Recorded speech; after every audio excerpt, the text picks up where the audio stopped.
നമ്മൾ നോർമലി എങ്ങനെയാ tyre puncture ആയാലും എന്താ ചെയ്യാം? നമ്മള് മറ്റേ സാധനം കുത്തിയിട്ട് അല്ലേ? ഞാൻ കഴിഞ്ഞ ദിവസങ്ങൾ അങ്ങനെ ചെയ്തു. ആണല്ലേ? എനിക്കൊന്ന് കുറച്ച് കഴിഞ്ഞ് പുറത്ത് പോകുമ്പോൾ ഒന്ന് കാണേട്ടാ.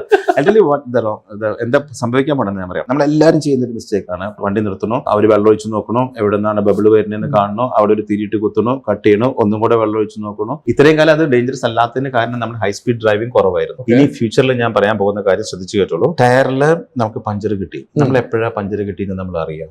ഒന്നുമില്ല, ആരെങ്കിലും വന്ന് പറയും, അല്ലെങ്കിൽ TPMS ഉണ്ടെങ്കിൽ TPMS അല്ലെങ്കിൽ സാധാരണ TPMS ഇല്ലാത്ത ഒരു വണ്ടിയാണെങ്കിൽ ഈ ആൾക്കാരൊക്കെ പറഞ്ഞേക്കാൾ മുമ്പ് we would have driven few kilometres with low inflation, അല്ലെ? കുറെ ദൂരം ചെറിയ എയർ പ്രഷറിൽ ഓടിച്ചിട്ടുണ്ടാവും.